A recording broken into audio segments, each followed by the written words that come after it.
ಎಲ್ಲರಿಗೂ ನಮಸ್ಕಾರ. ನಾನು ಪವಿತ್ರ. ಇವತ್ತು ನಾನು ನಿಮಗೆ ಕ್ರಿಸ್ಪಿಯಾಗಿರುವಂಥ ಒಂದು ಸ್ನ್ಯಾಕ್ ರೆಸಿಪಿನ ಮಾಡಿ ತೋರಿಸ್ತಾ ಇದ್ದೀನಿ. ಗೋಧಿ ಹಿಟ್ಟನ್ನ ಬಳಸ್ಕೊಂಡು ಕಡಿಮೆ ಎಣ್ಣೆ ಕುಡಿಯುವಂಥ ಸ್ನ್ಯಾಕ್ಸ್ ರೆಸಿಪಿ ಇದು. ತುಂಬ ಚೆನ್ನಾಗಿರ್ತೈತಿ ಈವ್ನಿಂಗ್ ಟೈಮ್ ಎಲ್ಲ ತಿನ್ನೋದಕ್ಕೆ. 5ರಿಂದ 10 ನಿಮಿಷದಲ್ಲೆಲ್ಲ ನೀವು ಸುಲಭವಾಗಿ ಈ ರೆಸಿಪಿನ ಮಾಡಿಬಿಡ್ಬೋದು. ಅಷ್ಟು ಸುಲಭವಾದ ರೆಸಿಪಿ ಇದು. ಬನ್ನಿ ಇವಾಗ ಹೆಂಗೆ ಮಾಡೋದಂತೇಳಿ ನೋಡೋಣಂತ. ಮೊದಲಿಗೆ ನಾನಿಲ್ಲಿ ಹಿಟ್ಟು ನಾದ್ಕೊಳ್ಳೋದಕ್ಕೆ ಒಂದು ಪರಾತ ತೊಗೊಂಡನಿ. ಮತ್ತು ನಾನು ಇವಾಗ ಏನು ತೋರಿಸ್ತಾ ಇದ್ದೀನಲ್ಲ ಕಪ್ಪು, ಇದೇ ಕಪ್ಪಿನ ಅಳತೆಯಲ್ಲಿ ನಾನು ಇವಾಗ ಹಿಟ್ಟು ಹಾಕ್ಕೊಳಕ್ತಾನೆ ನೋಡ್ರಿ. ನಾನಿಲ್ಲಿ 2 ಕಪ್ನಷ್ಟು ಗೋಧಿ ಹಿಟ್ಟನ್ನ ಹಾಕ್ಕೊಳಕತ್ತಾನೆ. 2 ಕಪ್ ಗೋಧಿ ಹಿಟ್ಟಿಗೆ ನಾನಿಲ್ಲಿ ಅರ್ಧ ಕಪ್ನಷ್ಟು ಸಣ್ಣ ರವೆ ಬರುತ್ತಲ್ಲ ಅದನ್ನು ನಾನು ತೊಗೊಂಡ ನೋಡ್ರಿ. ಉಪ್ಪಿಟ್ಟು ರವೆ ತೊಗೊಳಕ್ಕೆ ಹೋಗಬೇಡಿ. ಚಿರೋಟಿ ರವೆ ಬರುತ್ತಲ್ಲ ಅದನ್ನು ಒಂದು ಅರ್ಧ ಕಪ್ನಷ್ಟು ನಾನಿಲ್ಲಿ ಸೇರಿಸ್ಕೊಳಕತ್ತಾನೆ. ಈ ಹಿಟ್ಟಿಗೆ ಇವಾಗ ನಾನು ಅರ್ಧ ಕಪ್ನಷ್ಟು ಕಸ್ತೂರಿ ಮೇಥಿನಿಲ್ಲೇ ಹಾಕ್ಕೊಳಕತ್ತಾನೆ ನೋಡ್ರಿ, ಒಣಗಿಸಿರುವಂಥದ್ದು.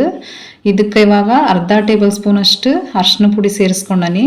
ಆಮೇಲೆ ಖಾರಕ್ಕೆ ನಾನಿಲ್ಲೇ ಕೆಂಪು ಖಾರದ ಪುಡಿನ ಯೂಸ್ ಮಾಡ್ಕೊಂಡನಿ. ನೀವು ಹಸಿ ಖಾರ ಬೇಕಂದ್ರೆ ಯೂಸ್ ಮಾಡ್ಕೋಬೋದು. ಆಮೇಲೆ 1 ಟೇಬಲ್ ಸ್ಪೂನಷ್ಟು ನಾನಿಲ್ಲೇ ಗರಂ ಮಸಾಲೆ ಪುಡಿನ ಸೇರಿಸ್ಕೊಳಕತ್ತಾನೆ. ಗರಂ ಮಸಾಲ ನೀವು ಬೇಕಂದ್ರೆ ಇಲ್ಲೇ ಸ್ಕಿಪ್ ಕೂಡ ಮಾಡ್ಕೋಬೋದು, ಹಾಕಿದ್ರೆ ತುಂಬ ಚೆನ್ನಾಗಿರ್ತೈತಿ. ಇವಾಗ ನಾನು ಇದಕ್ಕೆ ರುಚಿಗೆ ತಕ್ಕಷ್ಟು ಉಪ್ಪು ಹಾಕೊಂಡ ನೋಡ್ರಿ. ಇವಾಗ ಅರ್ಧ ಟೇಬಲ್ ಸ್ಪೂನಷ್ಟು ಅಜ್ವಾಯಿನ ನಾನು ಕೈಯಲ್ಲಿ ಹಾಕೊಂಡ್ಬಿಟ್ಟು ಈ ರೀತಿ ಉಜ್ಜಿಬಿಟ್ಟು ಹಾಕೊಳಕತ್ತ ನೋಡ್ರಿ. ಈ ರೀತಿ ನಾವು ತಿಕ್ಕಿ ಹಾಕೋದ್ರಿಂದ ಫ್ಲೇವರು ಚೆನ್ನಾಗಿರ್ತತಿ. ಲಾಸ್ಟ್ ಇವಾಗ 1 ಸ್ಪೂನಷ್ಟು ಎಳ್ಳನ್ನ ನಾನಿಲ್ಲೇ ಸೇರಿಸ್ಕೊಳಕತ್ತಾನೆ. ನಿಮ್ಮ ಮನೇಲಿ ಯಾವುದೈತೋ ಅದನ್ನು ನೀವು ಸೇರಿಸ್ಕೊರಿ. ಇವಾಗ ಈ ಹಿಟ್ಟನ್ನೆಲ್ಲ ನಾವು ಒಂದ್ಸಲ ನೀಟಾಗಿ ಮಿಕ್ಸ್ ಮಾಡ್ಕೊಂಬಿಡೋಣಂತ. ಈ ರೀತಿ ಇವಾಗಿದು ರೆಡಿ ಆಯ್ತು. ಈ ಹಿಟ್ಟಿಗೆ ಇವಾಗ ನಾನು ಒಂದು 3 ಸ್ಪೂನಷ್ಟು ಅಡುಗೆ ಎಣ್ಣೆನ ಹಾಕ್ಕೊಳಕತ್ತಾನೆ ನೋಡ್ರಿ. ಇದೇನು ಕಾಸಿರುವಂಥ ಎಣ್ಣೆ ಅಲ್ಲ. ಇದನ್ನ ಇವಾಗ ನಾವು ನೀಟಾಗಿ ಒಂದ್ಸಲ ಮಿಕ್ಸ್ ಮಾಡ್ಕೊಂಬಿಡೋಣಂತ. ಈ ರೀತಿ ನಾವು ಕೈಲೇ ಪ್ರೆಸ್ ಮಾಡಿ ಇದನ್ನು ನಾದ್ಕೋಬೇಕಾಕತಿ. ಈ ರೀತಿ ನಾವು ಕೈಲೇ ಅಮುಕಿ ಉಂಡೆ ಮಾಡಿದ್ರೆ ಉಂಡೆ ಥರ ಆಗ್ಬೇಕದು. ಅಲ್ಲಿವರೆಗೂ ನೀವು ಮಾಡ್ಕೋಬೇಕಾಕತಿ. ಒಂದು ವೇಳೆ ಆ ರೀತಿ ಬರಲಿಲ್ಲ ಅಂತಂದ್ರೆ ಇನ್ನೊಂದು ಸ್ಪೂನ್ ಎಣ್ಣೆನ ನೀವು ಹಾಕ್ಕೊಂಡು ಈ ರೀತಿ ಕನ್ಸಿಸ್ಟೆನ್ಸಿ ಬರೋವರೆಗೂ ನೀವು ಎಣ್ಣೆ ಹಾಕ್ಕೋಬೇಕಾಕತಿ.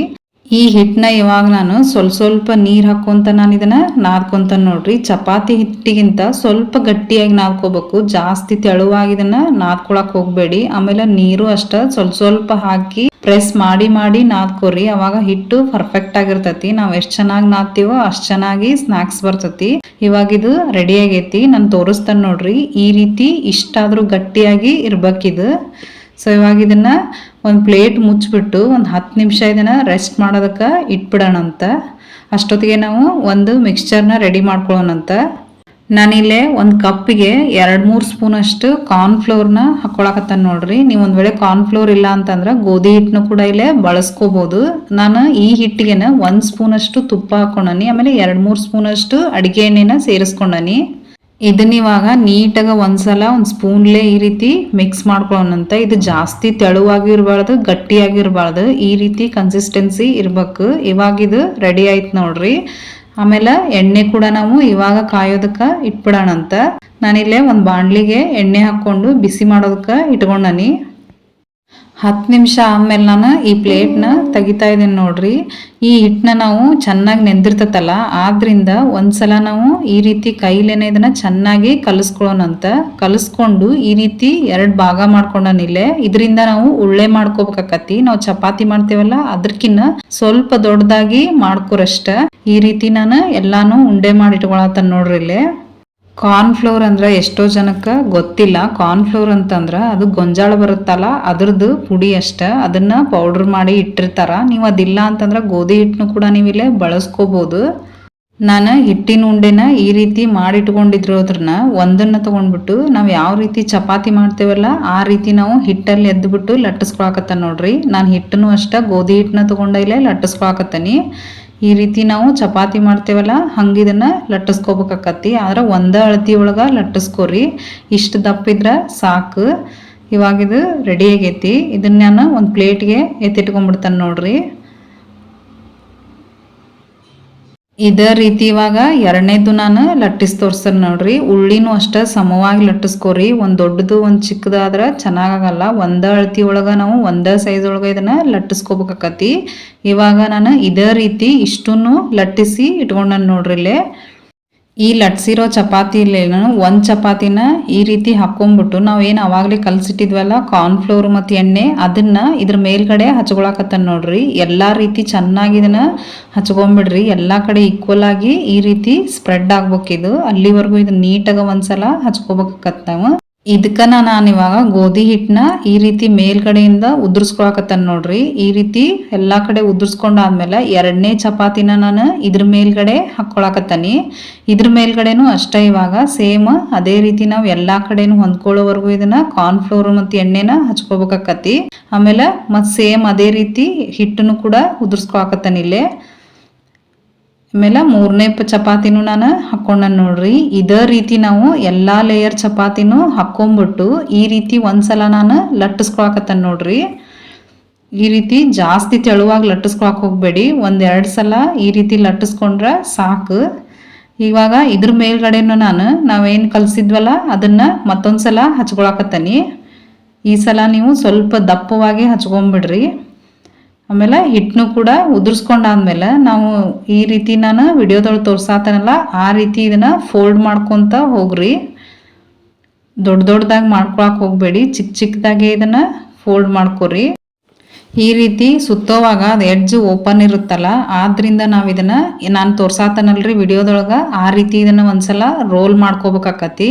ಈ ರೀತಿ ಮಾಡೋದ್ರಿಂದ ಅದು ಕೊನೆದೇನು ತುದಿ ಇರುತ್ತಲ್ಲ ಅದು ಚೆನ್ನಾಗಿ ಹೊಂದ್ಕೊಂತತಿ. ಆದ್ರಿಂದ ಇವಾಗ ನಾನು ಚಾಕು ಸಹಾಯದಿಂದ ಇದನ್ನ ಕಟ್ ಮಾಡ್ಕೊಳಕತ್ತಾನ ನೋಡ್ರಿ. ನಿಮ್ಗೆ ತೋರಿಸ್ತಾನೆ ನೋಡ್ರಿ ನಾನು. ಇಷ್ಟಾದ್ರೂ ನೀವು ದಪ್ಪವಾಗಿ ಇದನ್ನ ಕತ್ತರಿಸ್ಕೊಂಬಿಡ್ರಿ. ಇವಾಗ ನಾವು ತೋರ್ಸಾತನ ನೋಡ್ರಿ ಇಲ್ಲಿ ಒಂದು ಇದೇ ರೀತಿನ ಇನ್ನುಳಿದಂಥ ಹಿಟ್ಟನ್ನು ಕೂಡ ಚಾಕುದಿಂದ ನಾನು ಕತ್ತರಿಸ್ಕೊಳತ್ತ ನೋಡ್ರಿ. ನಾನು ಜಾಸ್ತಿ ತೆಳುವಾಗಿಲ್ಲೇ ಕತ್ತರಿಸ್ಕೊಳಕತ್ತಿಲ್ಲ, ಸ್ವಲ್ಪ ಆದ್ರೂ ಇದು ದಪ್ಪವಾಗೇ ಇರ್ಬೇಕು. ನಾನು ತೋರಿಸ್ತಾನೆ ನೋಡ್ರಿ. ಇಷ್ಟಾದ್ರೂ ಇದು ಅಗಲವಾಗಿ ನೀವು ಕಟ್ ಮಾಡ್ಕೋಬೇಕತಿ. ಈ ಕಟ್ ಮಾಡಿರೋದು ಶೇಪಲ್ಲಿ ಇರಲೇ ಇರೋದ್ರಿಂದ ನಾನು ಇದನ್ನ ಕೈಯೊಳಗನ ರೌಂಡ್ ಶೇಪ್ ಒಳಗೆ ಮಾಡ್ಕೊಳಕತ್ತಾನಿ. ಮಾಡ್ಕೊಂಡಾದ್ಮೇಲೆ ಈ ರೀತಿ ಅಂಗೈಲೇ ನಾವು ಒಂದು 2 ಸಲ ಪ್ರೆಸ್ ಮಾಡ್ಕೊಂಬಿಡೋಣಂತ. ಅವಾಗದು ಫ್ಲಾಟ್ ಆಗಿ ಈ ರೀತಿ ಸರ್ಕಲ್ ಶೇಪ್ ಆಗ್ತತಿ. ಇವಾಗ ಇದು ರೆಡಿ ಆಯ್ತು ನೋಡ್ರಿ. ಎಲ್ಲಾನು ನಾವು ಸೇಮ್ ಇದೇ ರೀತಿ ಕೈಲೇನೆ ನಾವು ಸರ್ಕಲ್ ಮಾಡ್ಕೋಬೇಕಾಕತಿ. ಈ ರೀತಿ ನಾವು ಕೈಲೇ ಪ್ರೆಸ್ ಮಾಡ್ಕೊಂಡ್ಬಿಟ್ರೆ ರೆಡಿ ಆದವು ನೋಡ್ರಿ. ಇವು ಜಾಸ್ತಿ ಒತ್ತಿ ಪ್ರೆಸ್ ಮಾಡಕ್ಕೆ ಹೋಗಬೇಡಿ, ಲೈಟಾಗೆ ಪ್ರೆಸ್ ಮಾಡಿ. ನಾನು ಅದೇ ರೀತಿನ ಎಲ್ಲಾನು ರೆಡಿ ಮಾಡಿ ಇಟ್ಕೊಂಡೆ ನೋಡ್ರಿ. ನೀವು ನೋಡ್ತಿರ್ಬೋದು ಇವಾಗ್ಲೇನೆ ಲೇಯರ್ಸ್ ಎಲ್ಲ ಎಷ್ಟು ಚೆನ್ನಾಗಿ ಕಾಣ್ತಿದೆ ಅಂಥೇಳಿ. ಇವಾಗ ಈ ರೆಡಿ ಮಾಡಿರೋದನ್ನ ನಾನು ಒಂದು ಪ್ಲೇಟಿಗೆ ಎತ್ತಿಟ್ಕೊಂಡೆ ನೋಡ್ರಿ. ಹಿಂಗೆ ಇವಾಗ ಇವನ್ನ ಎಣ್ಣೆ ಒಳಗೆ ಫ್ರೈ ಮಾಡ್ಕೊಳ್ಳೋಣಂತ. ಎಣ್ಣೆ ಕೂಡ ಇಲ್ಲೇ ಬಿಸಿ ಆಗೈತಿ. ಆಮೇಲೆ ನೀವು ಇವನೇನು ಹಾಕೋ ಟೈಮ್ ಒಳಗೆ ನೀವು ಲೋ ಫ್ಲೇಮ್ ಒಳಗೆ ಇಟ್ಕೊಂಡ್ಬಿಡ್ರಿ. ಹೈ ಫ್ಲೇಮ್ ಒಳಗೆ ಇಟ್ಟು ಹಾಕೊಳಕ್ಕೆ ಹೋಗಬೇಡಿ, ಬೇಗ ಇದನ್ನ ಆಗ್ತತಿ. ಒಂದೊಂದ ನಾನು ಒಂದು 5ರಿಂದ 6ರಷ್ಟು ಸೇರಿಸ್ಕೊಳಕತ್ತಾನ ನೋಡ್ರಿ. ಜಾಸ್ತಿನೂ ಒಂದ್ರ ಮೇಲೆ ಒಂದು ಬೀಳೋ ಥರ ಹಾಕ್ಕೊಳಕ್ಕೆ ಹೋಗಬೇಡಿ. ಈ ರೀತಿ ಬಬಲ್ಸ್ ಎಲ್ಲ ಕಡಿಮೆ ಆಗ್ಬೇಕು. ಆವಾಗ ನೀವು ಸ್ಪೂನ್ಲೆ ಸಹಾಯದಿಂದ ಇದನ್ನ ಇನ್ನೊಂದ್ಸಲ ಹೊಳ್ಳಿಸಕ್ಕೋಬೇಕಾಕತಿ. ಆ ಬಬಲ್ಸ್ ಕಡಿಮೆ ಆಗೋವರೆಗೂ ನೀವು ಲೋ ಫ್ಲೇಮ್ ಒಳಗೆ ಇದನ್ನ ಫ್ರೈ ಮಾಡ್ಕೋಬೇಕಾಕತಿ. ನಾವು ಆ ರೀತಿ ಫ್ರೈ ಮಾಡೋದ್ರಿಂದ ಅವು ಲೇಯರ್ಸ್ ಏನಿರ್ತಾವಲ್ಲ ಅವು ನಿಧಾನವಾಗಿ ಬಿಟ್ಕೊಂತಾವು. ನೀವು ಹೈ ಫ್ಲೇಮ್ ಒಳಗೆ ಫ್ರೈ ಮಾಡೋದ್ರಿಂದ ಬೇಗ ಕಪ್ಪಾಗ್ತಾವು ಮತ್ತು ಲೇಯರ್ ಅವು ಬಿಡೋದಿಲ್ಲ. ನಾವಿಲ್ಲಿ ಬರೀ ಗೋಧಿ ಹಿಟ್ಟು ಅಷ್ಟೇ ಬಳಸಿರೋದ್ರಿಂದ ಇದು ಜಾಸ್ತಿ ಟೈಮ್ ಫ್ರೈ ಮಾಡಿದ್ರಷ್ಟೇ ಕ್ರಿಸ್ಪಿಯಾಗಿ ಬರ್ತತಿ. ಇಲ್ಲ ಅಂತಂದ್ರೆ ಇದು ಮೆತ್ತಗಾಗ್ಬಿಡ್ತತಿ. ಆದ್ರಿಂದ ನೀವು ಲೋ ಫ್ಲೇಮ್ ಒಳಗೆ ನಿಧಾನವಾಗಿ ಇದನ್ನು ಫ್ರೈ ಮಾಡ್ಕೊರಿ. ಇವಾಗ ನಾನು ಈ ರೀತಿ ಕಲರ್ ಚೇಂಜ್ ಆಗ್ಬೇಕು ನೋಡ್ರಿ. ಇಷ್ಟಾದ್ರೂ ಇದು ಗೋಲ್ಡನ್ ಕಲರ್ ಆಗ್ಬೇಕು, ಅಲ್ಲಿವರೆಗೂ ನಾವು ಇದನ್ನು ನೀಟಾಗಿ ಫ್ರೈ ಮಾಡ್ಕೋಬೇಕು.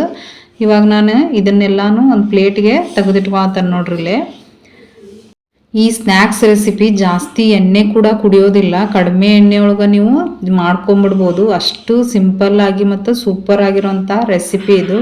ಸೊ ಫ್ರೆಂಡ್ಸ್ ನೋಡಿದ್ರಲ್ಲ ಗೋಧಿ ಹಿಟ್ಟನ್ನ ಬಳಸ್ಕೊಂಡು ಯಾವ ರೀತಿ ಸ್ನ್ಯಾಕ್ಸ್ನ ಮಾಡೋದು ಅಂಥೇಳಿ. ಇದು ಸ್ವಲ್ಪ ಟೈಮ್ ತೊಗೊತತ್ ಅಷ್ಟೇ, ಬಟ್ ತಿನ್ನೋದಕ್ಕೆ ತುಂಬ ಚೆನ್ನಾಗಿರ್ತತಿ. ಸೊ ಖಂಡಿತ ಒಂದ್ಸಲ ಟ್ರೈ ಮಾಡಿ. ನಾನು ಇದೇ ರೀತಿನ ಕರೆದು ಇಟ್ಕೊಂಡನ್ ನೋಡ್ರಿ. ಇಲ್ಲೇ ನಾನಿವಾಗ ನಿಮ್ಗೆ ತೋರಿಸ್ತಾನೆ ನೋಡ್ರಿ ಎಷ್ಟು ಚೆನ್ನಾಗಿ ಲೇಯರ್ಸ್ ಬಂದದ ಅಂಥೇಳಿ. ಮಕ್ಕಳಂತೂ ಇದನ್ನ ಕೈಯಲ್ಲಿ ಹಿಡ್ಕೊಂಡು ಆಟ ಆಡ್ಕೊಂತನ ತಿಂದು ಮುಗಿಸ್ಬಿಡ್ತಾರ, ಅಷ್ಟು ಟೇಸ್ಟಿಯಾಗಿರ್ತತಿ. ಸೊ ಇವಾಗ ನಾನು ತೋರಿಸ್ತಾನೆ ಬರ್ರಿ ಎಷ್ಟು ಕ್ರಿಸ್ಪಿಯಾಗಿ ಬಂದದ ಅಂಥೇಳಿ. ನೋಡ್ತಿರ್ಬೋದು ನೀವು ಯಾವ ರೀತಿ ಪುಡಿ ಪುಡಿ ಆಯ್ತು ಅಂತೇಳಿ. ಸೊ ಖಂಡಿತ ಈ ರೆಸಿಪಿನ ಒಂದ್ಸಲ ಟ್ರೈ ಮಾಡಿ. ನಿಮ್ಗೆ ವಿಡಿಯೋ ಏನಾದರೂ ಇಷ್ಟ ಆದ್ರೆ ಒಂದು ಲೈಕ್ ಮಾಡಿ. Thank you.